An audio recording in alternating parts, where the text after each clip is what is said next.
everybody. It's so wonderful to see everyone here, and we're really excited for the lecture of Jeremy. It's going to be in 3 series. A short introduction to Jeremy is that he was born in Cambridge, England, and even though he has been living here for over 3 decades, he has not lost his British accent. He studied drawing at the University of Oxford, went on to study at Royal Academy School in London. He studied at the San Francisco Art Institute from 1983 till 1985. And then several years later, in 1989, he was hired at SFAI and has been as an associate professor of painting there ever since. Jeremy is a visiting professor and PhD supervisor at the Shanghai Academy of Fine Art University in China, as well as a visiting professor at the China Academy of Art in Hangzhou. He has exhibited his artworks in the United States, the UK, and China. Now, Mike Grady, who gave us the lecture last time, and Jeremy Morgan were colleagues at SFAI. When Mike Grady came to John F. Kennedy University in mid-1990s, he invited Jeremy to teach for us as an adjunct faculty. Now, at JFK University, his courses on critique were extremely popular. You would think that the students would dread classes on critique, but they could not wait to see what he had to say about their paintings. In fact, I would hear it in my classes about his classes and how brilliant he was. And I couldn't wait till I meet him, but we could never meet because he was teaching other courses in different times and I was teaching other times. But finally we met in year 2000. We were in a group faculty art exhibition at the Arts and Consciousness Gallery at JFK University. I actually attended the reception with Gordon Onslow Ford, and they met there for the first time. And they had a wonderful connection, not only culturally, but Gordon really liked his painting and they had this incredible conversation. About 15 years ago, I invited Jeremy to the Lucid Art Foundation to hold our critique seminars. We also invited him to be an integral member of our foundation, to join our voting member. They are the vision holders of the foundation, of this organization. I'm delighted to have Jeremy to be a core member of our program series here and offering these lectures and webinar. So I want to thank you, Jeremy. We're really looking forward to your talk. Thank you very much, Fariba. Thank you to all of you for attending. Some faces I haven't seen for a while. It's lovely to see you, and new faces I'm looking forward to meeting in the future.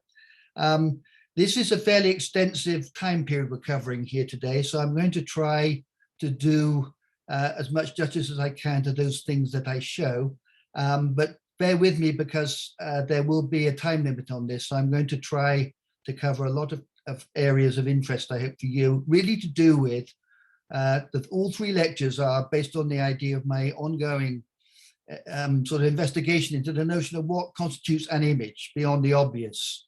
And I think what I've discovered by going back into my research on the earlier art of our forebears was, which I've always been interested in because it was the original art done on this planet, was to make thought about what actually, what connected us transculturally was art, not only the making of it, but as we'll see in some of these illustrations, aspects of symbols and other things that unite cultures that never at one point actually met. They were different parts of the world that they started at one point. They disseminated it out across the globe and produced art, which has very great similarities on occasions, also differences, but the similarities are what give me hope for the fact that I think artists may have the secrets to hold for the future of how we might conduct ourselves. At least I like to think so. Anyway, I'm going to start, if I can get this thing going. Let me see if this works or not.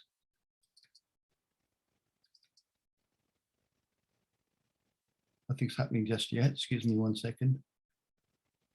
Okay, yeah, okay, good. And now I'm going to go to share screen.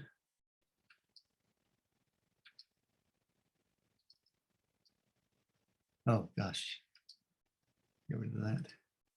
Get rid of that and play. Okay, we started at the end, so excuse me 1 second.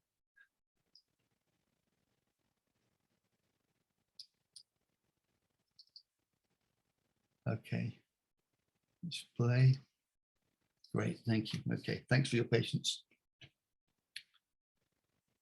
I'm going to read this. We did a run through and with my colleagues, and I want to read this because this sets the tone for what I do in the studio when I teach, and I think is a wonderful explanation about art by René Houy, French writer, early 20th century. We know only two realities, the one around us and the one within us. The first reality is the universe. The second is the life of the psyche. Communication from the first to the second is affected through the senses in the messages which they register, while communication from the second to the first is made through action, action which enables us to project our forces into the outside world and to observe the consequences. But even if the two realities are thus brought together, there remains an irreducible disparity between them, that which appears to be disposed in space, but that which is also within us unfolds and is felt in time. There lies perhaps the main mystery of the world, the impossible abyss which separates the two sides, the side where the self lives and the opposite, the side where the other extends. Yet man has discovered the means by which the two sides may merge together in a most subtle way, and this is in the work of art. For he projects and inserts into the very substance of his inner life, which thus becomes inscribed in space as both image and object, perceptible to others. And although this work of art is made up of materials and dimensions borrowed from the outside world, it reflects images born of sight and memory that show the world transformed. Thus, the work of art, far from being an ornament, a fanciful addition to the reality, lies at the very heart of the mystery of being.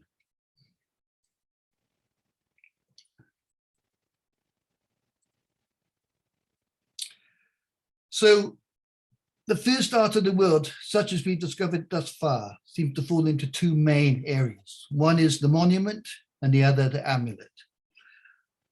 One of the first motives for art making, one presumes, was to communicate not to each other, but to the otherness of the universe itself, the cosmos from which we originated, and from which life in the form of light and rain and moisture and weather produced life on Earth as we knew it. And here we were on the surface of the earth with little or no shelter except that which we found, and above us constantly, and in time we came to understand quite fully then, the realm of our realm within the realm of the universe itself, our small spot in its vastness. And in the reality of landscape and being in space, there is a horizon line of various kinds. That horizon line is, whether it's in a city or in a landscape, in the landscape it becomes more obviously noteworthy, and in the city less so. But still it's there, this sense of where we are in the horizontal as opposed to the spacelessness above us and beyond us, and the immediate space of our own occupation. So some of the first images that occurred were probably on walls, but early on it is felt likely that bodies were marked. Here is a body of a Zoom shaman, and shamans are to be found in most cultures. The word originally came to mean to know, from the Manchu Tungu word from the Siberian area. The ornamentation of the body with images obviously gives us a sense that it was the first surface that they could think of working on, we presume.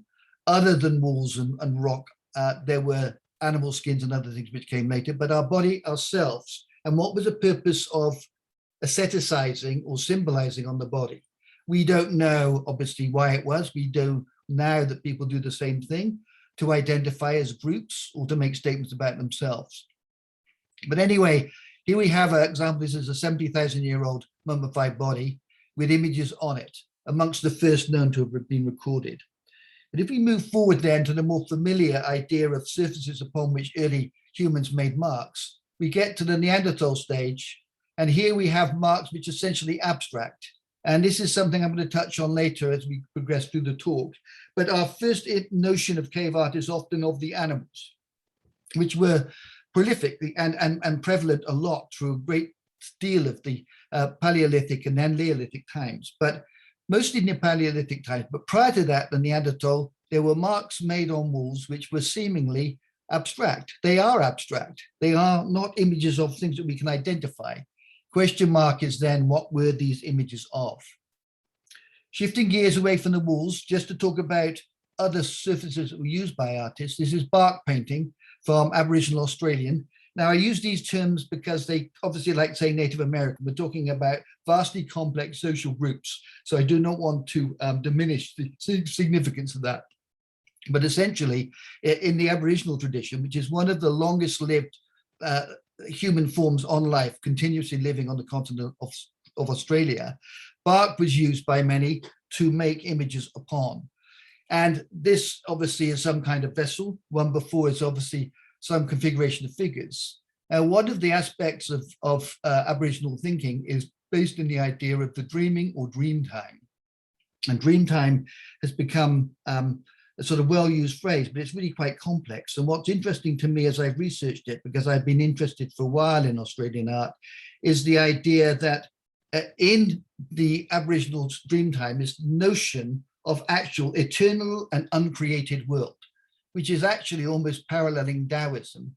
The actual term within many dialects of Aboriginal language, one of them is Al-Chiringa, which has been translated to mean the eternal uncreated. So dreamtime is a state of understanding the world where there is a sense of duration to the world, in the world within which we all exist. But more importantly, for the Aboriginal Australians, they didn't believe in gods per se, though they deified certain forms of energy.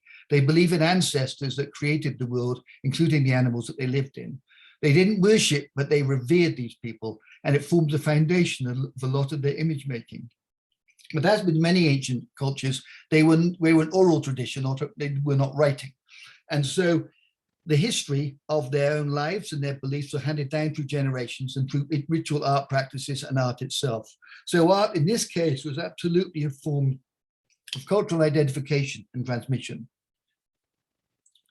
But again, small objects in this case, as opposed to the idea of the larger ones. Here, obviously, groups of figures, we can only imagine what they might be, but any surface upon which could be made marks in certain areas seem to be important. And something that probably links most ancient art of the world is the notion of the sacred. And the sacred or the spiritual, the constant companions of art at this stage. We get to the idea of hand markings as well as images.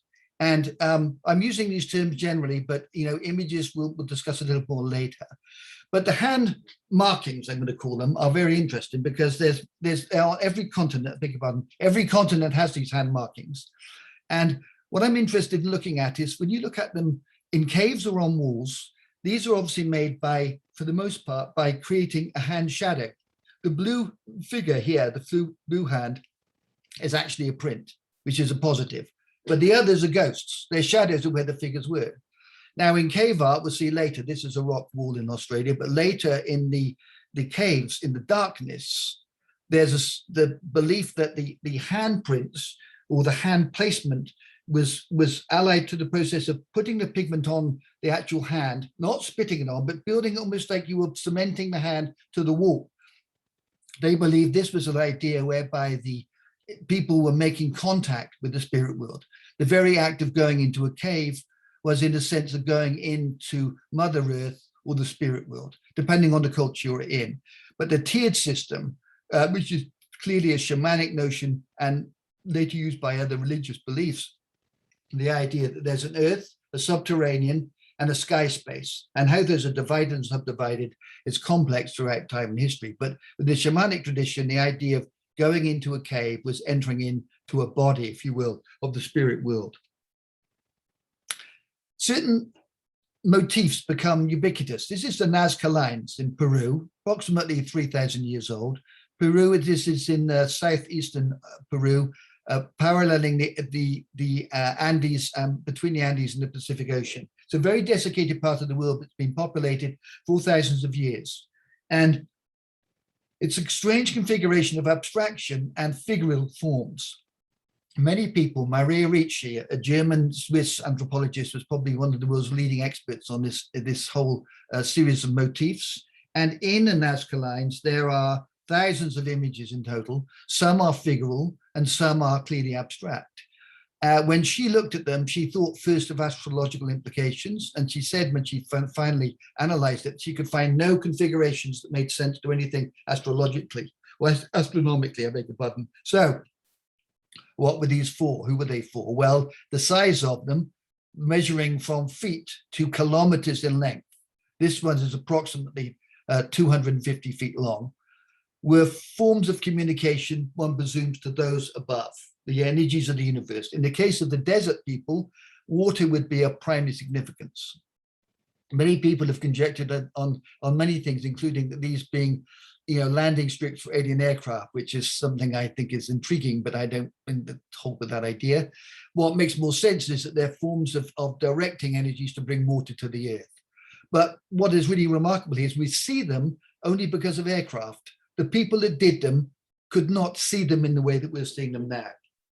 Unless, of course, you believe in the possibility of astral projection. So shamanic people may have had a sense of overseeing this and viewing it from above, and then made drawings which were then translated into physical action by humans. But an aspect of art at this size is the idea, not unlike the labyrinth, that if you walk it, it becomes a bodily experience rather than a visual experience. You translate physical movement into something which you see in your mind's eye, which then you might make. And these are important things to think about, the relationship of body to time, space, and action. Back to the handprints again, just because this idea, as they regarded these images, it's considered now most of these hands would be those of children or women, not men, which is an interesting thing to conjecture. I'm getting us. What's happening? Oh, somebody wanted to come in. I don't know. Can I admit them? Okay. I'm having a technical issue here.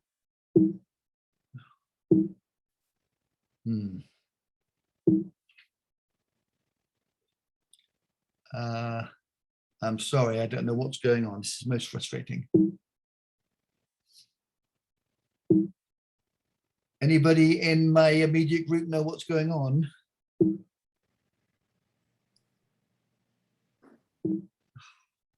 Are you still in your keynote, Jeremy? Yes, I Are you on the changed. right screen? I haven't changed. Everything's the same. Just stop. I'm now getting a bump when I do this. No, gosh. Not got time for this. Let's see.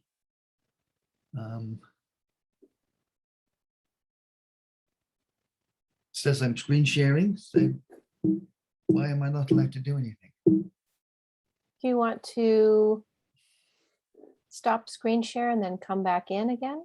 Try that. Now my mouse is not working again, which happened the other day. Oh, there you go. Okay, good. What was that about? Do beg pardon. Okay. Ariel says try clicking out of keynote window. Okay. Well, and go back in. Well, I'm back in there, so I'm not going to do anything else in case I lose it again. I'll bear that in mind now, Ariel. Thank you. Okay, so now we get to something which is, I think, most interesting. The images of caves. I'm going to go forward a little bit. Here we go. Here's the classic sort of idea. The handprints are one. They seem to be about the same time as what we call the images of animals.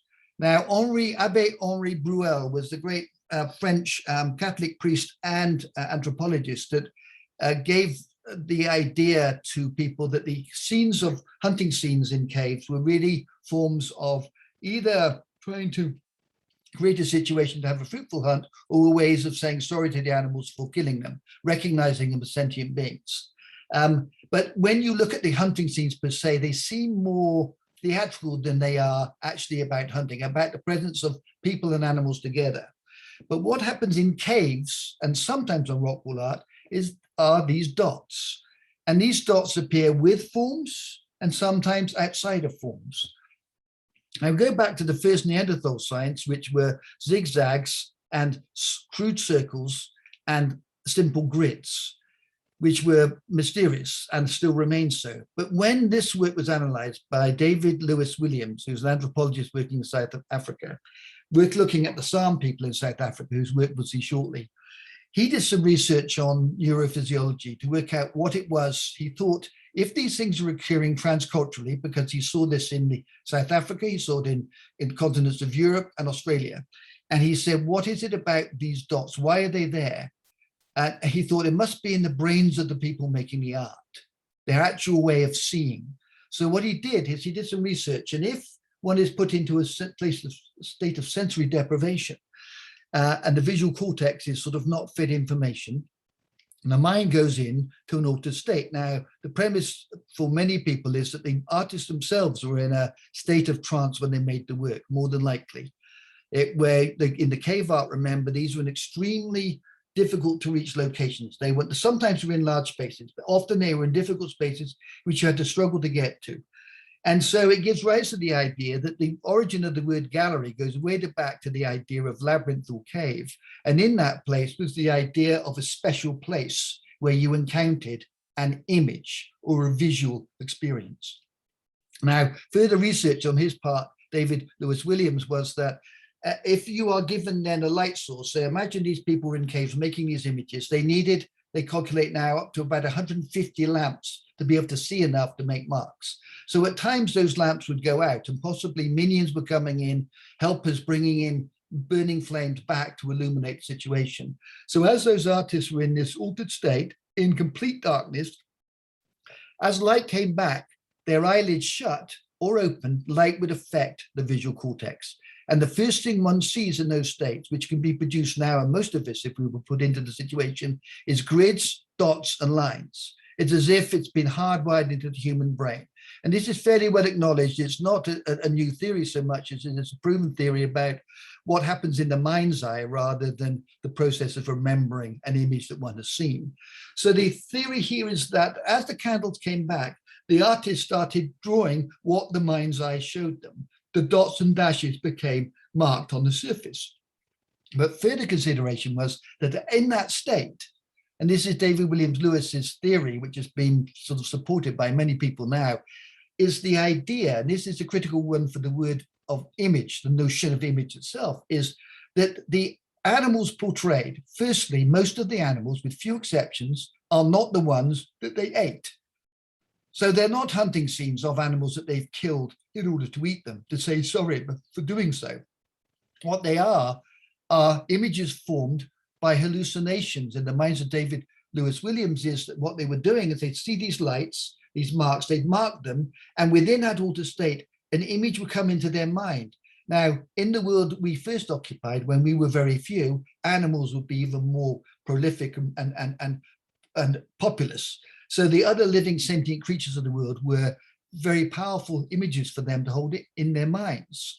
And rather than painting people primarily, they painted animals because they were the other, but they were conceived not as an optical presentation, but as a psychic presence. So the image has this idea, or born into the idea of the image, is its notion that it comes from the mind through the eye, and the brain considers it in certain ways that then projected onto two-dimensional surface.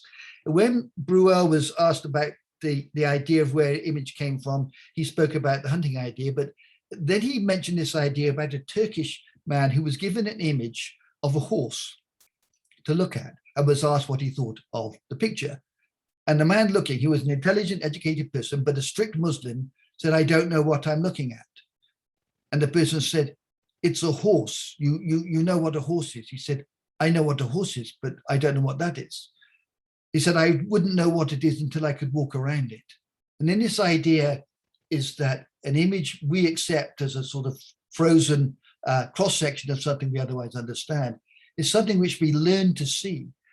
Learning to see is something we've almost forgotten to do, even as artists. And what I like about this notion is it brings us back to a very primal state in more than one way. So in these caves, in this darkness, artists were producing images. And, to make a picture now, we understand the word picture. But if you think about, as I've said to students before, if we were talking today and we were going to go to San Francisco to see the Joe Mitchell, or let's say something a little less abstract, say a Jenny Saville exhibition, and we walked through town, or we took taxis or whatever, we'd be surrounded by images before we got to the museum.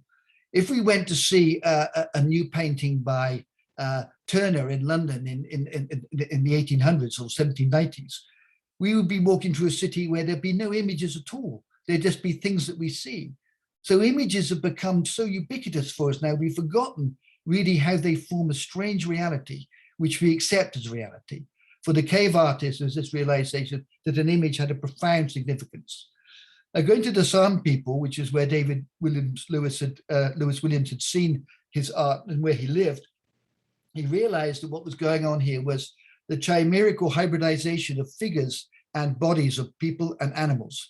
And what he realized was the San people were once in the Drakensberg cave in South Africa, Drakensberg Mountains, I beg your pardon, and because of warring factions, they left that area because it became intolerable for them to live there, and it became dwellers of the Kalahari Desert. This painting here is actually only about 200 years old, but it's part of a lineage that goes back 30 or 40,000 years, and the images really didn't change much. And in these images, you see the eland and the humans interacting because, as he found out through writings and talking to present-day shaman, the elands were the spirit guides. And the San people would go into a trance state through dance and chanting. Men and women shamans together would create altered states, and in those states be able to visit the spirit world and find healing information to bring back to those that were ill.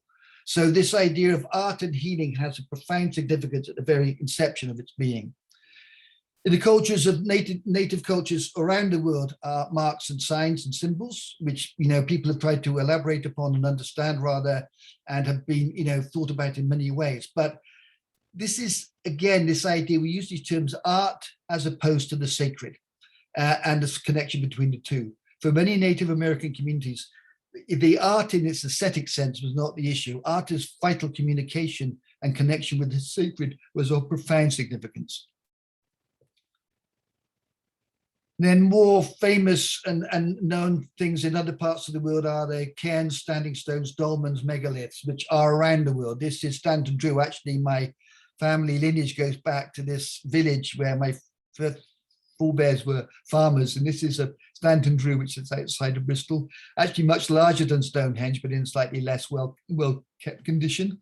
But I've gone there all my life since I was about 3. I visit it regularly, and this is Stonehenge.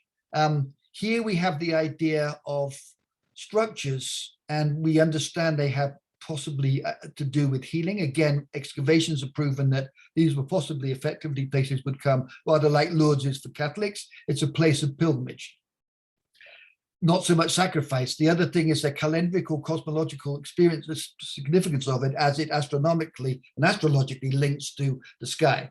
And people go there at midsummer, and they celebrate the fact that the alignment of stones means that the sun will show in a certain direction and light up the stones. But really, it's a midwinter structure in the sense that it's for the coming year. So midwinter, when the sun is much lower, is when this actually functions in the way it's meant to. It can be seen in the summer, it can be seen all year round, but its probable use was as a midwinter focusing of attention to bring a fruitful harvest.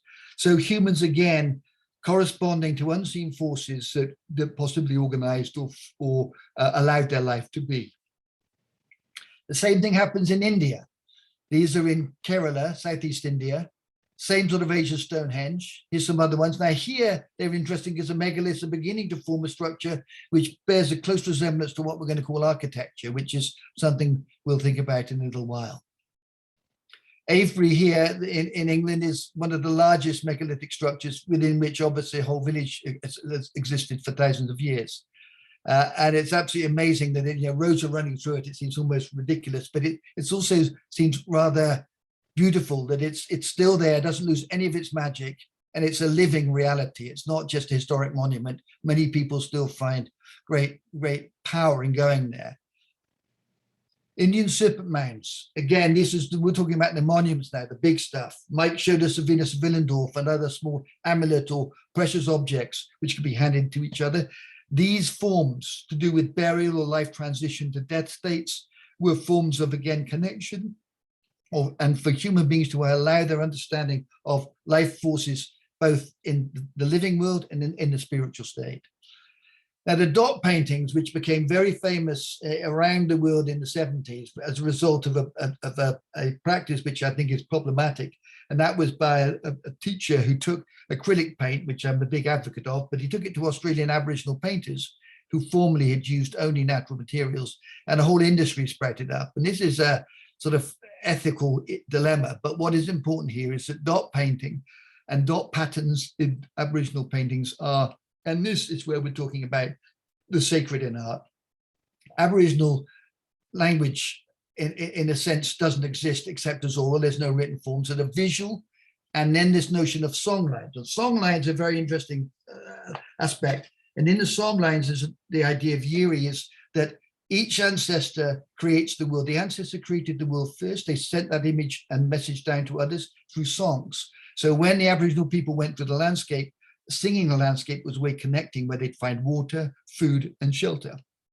Very strangely beautiful and original notion of the world in the Aboriginal sense. But in the making of images, which became very popular, what they were doing was they were doing their own art first, then they were putting dots all over it to hide, to keep it sacred and keep it secret. So a lot of the stuff in apartments around the world now is really hidden art. It's not even truly Aboriginal, though it's done by real Aboriginal Australians, in order not to disclose their secrets or share them with those that weren't allowed to have them. They covered the art, which I think is kind of an interesting sort of aspect of their contemporary work. The idea was the Aboriginal art had either the temporal, and this is another thing about the ancient art. Here we have a Navajo, and this is a sense of a Navajo mandala healing symbol. And the idea here is the artist is preparing for a patient to come who will eventually sit on this sand painting and move and be directed to move in such a way that the energies of the painting will move into the body. And then the person will leave in the state of having been healed, and then the sand is gathered and thrown back into the earth from which it came. Not unlike the idea of the sand mandalas from other parts of the world, which you'll see shortly. But this idea of art actually having healing properties is extraordinary and beautiful. And if we think about even the looking at a picture and contemplating, when we're not ill, but maybe we need some form of rest or solace, the looking and engaging with visual phenomena can be of enormous significance. But in this case, a direct idea that the body is healed through an interaction with artistic creation. The calendar, Mayan calendar, huge complex, this idea of the circle. The circle is ubiquitous around the world. And here we have this wonderful carving of a calendar, which is really showing then the concept not only of space, but of time. And as Lucy Lepard once said in a wonderful book, Overlay, calendars are to time as maps are to space. And I think that's a wonderful way of thinking about how these things can function. In Africa, the cosmogram, again, talking about the idea of the spirit and physical world, the idea of the cosmos as opposed to the intimacy of where we live. When it comes to glyphs, petroglyphs are the carvings, pictographs are the paintings. It is believed now by some that whether it's to do with the absence of material that will make a paint or not, when the things are carved, it's possibly an indication that the artist is trying to push into the world which is separated from us by either a rock wall or a piece of rock. It's a barrier or a meeting point between the two worlds. In pressing into it is a sort of messaging into the spirit world. Painting is an invitation from the spirit world to come towards us. These are conjectures, of course, there's no fact here, but I like the idea, because in places where you can paint and carve, both are often done. Moving then to the east, to the cultures of Asia, which we'll be talking about in greater depth later, but the idea of images which are to do with deities, personification of, or in the case of a mandala, a tool for both healing and understanding and comprehension, the squaring the circle, which Mike spoke of so eloquently in his lecture. Here again, artists working carefully to produce something which eventually will be simply erased. In this case, speaking to the idea of the permanent condition being one of constant change and ephemerality, and the permanence is the ephemeral, the constant state of change. These are tools for understanding, for connecting the individual to the cosmos and to understanding aspects of human nature and one's own nature. Very complex, and they have many, many ways of being understood, but powerful symbols which are to do with concepts rather than things seen, but things conceived and then put into a situation where they can be seen and understood. Here, obviously, reference to the planetary of the cosmos itself, most particularly incredible Tibetan piece, unauthored, unfortunately. Here is the nebula sky disk, which I just discovered about 2 years ago in my own research, and I just find it fantastic. It's probably around about the Bronze Age from Germany. It's obviously gold and bronze is the main components of it. And the lines here, there's gold on one side, and you can see the other one here, are considered probably horizons. So here within that circle, the horizon, not the square is not the Earth in this case, but the horizon line is a point of connection between ourselves and infinity. The Bakwa. So Bakwa is a universal symbol within Taoism. And here in Taoism, we have the idea of the unproduced production of all that is. And within the Taoist situation, you have the idea of the meeting of yin and yang, male and female energies, and the duality of male and female and contrasts, and how contrasts are defining each other and making a whole, and the opposites need to be in place for that whole to be understood. We'll touch on this more as we move into China and Japan in later talks. Now we got to a point where we're at the Byzantine period, and now we've moved obviously from the cave art. There's something I want to mention here that's important. I've just discovered, and I want to share this with you. Some of you may know this, but I've just discovered effectively that as of around 12,000 years ago, cave art stopped being done. Now, it's something I've been thinking about for a long time, is the relationship of images and pictures in the form of painting primarily, but not only, in relationship to architecture. So some years ago, there was a monument was found, Göbekli Tepe in Turkey, and it's an area that was created about 12,000 years ago. And what it is I don't have images of it, and I'll share those in the next lectures. I literally just come upon this, but it's astonishing because the conjecture is that in that area of Turkey, this massive structures were formed. And on these massive structures, which were up to make Stonehenge look quite small, tons and tons of rock, upon which are countless images. And the images are only seen best at night, which I found very intriguing.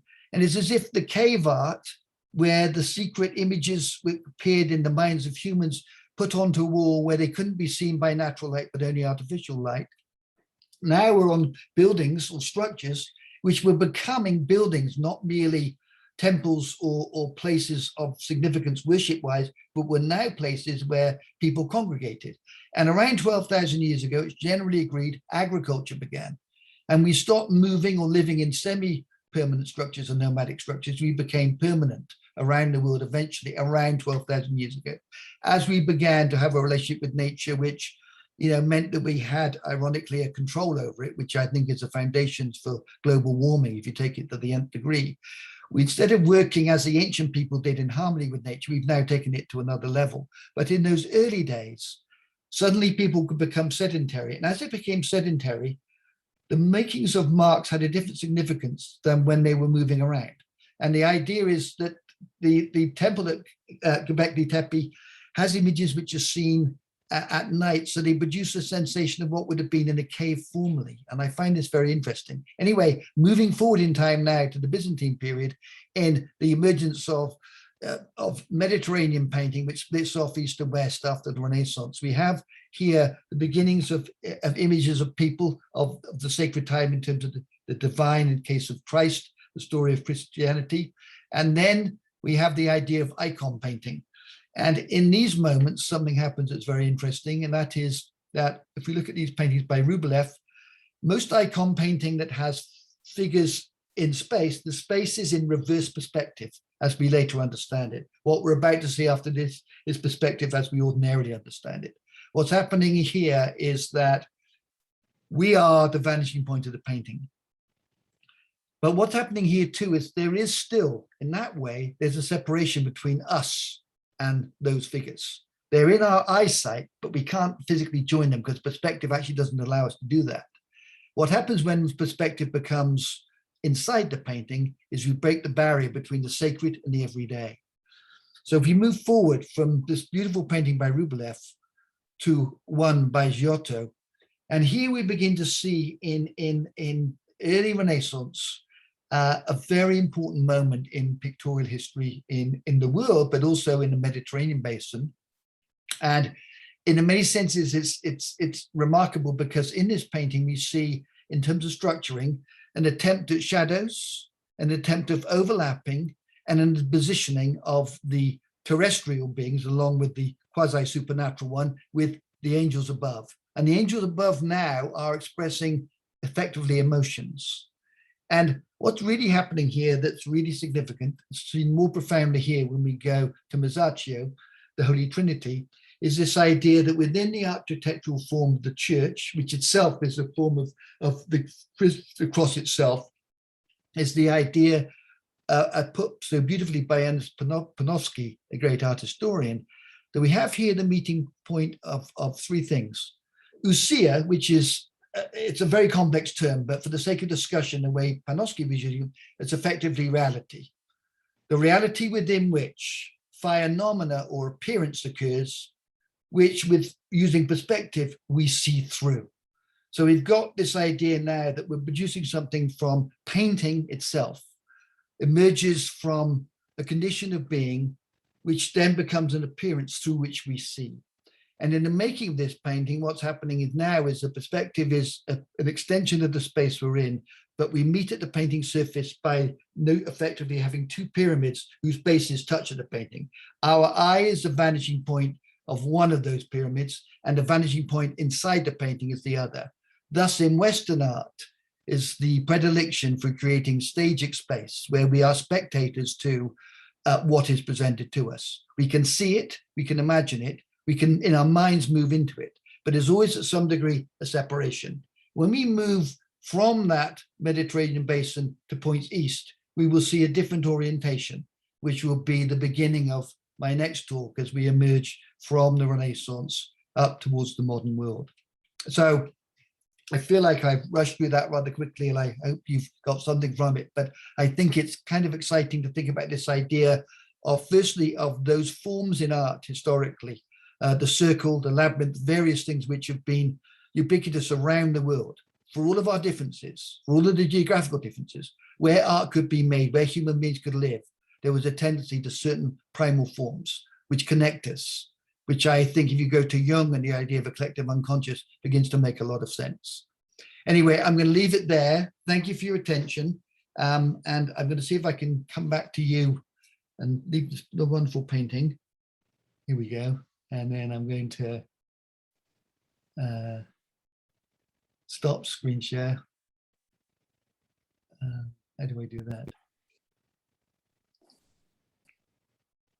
How do I get out of this? Hang on a sec. If I do that, what happens? Oh, now I've just disappeared completely. Oh, there I am. Okay, good. Okay. Jeremy, Thank you, everybody. I can help you. Okay. There we go. Oh, that's great. Okay. I was on my own now with everybody else. Thank you. That's great. Thank you. Thank you.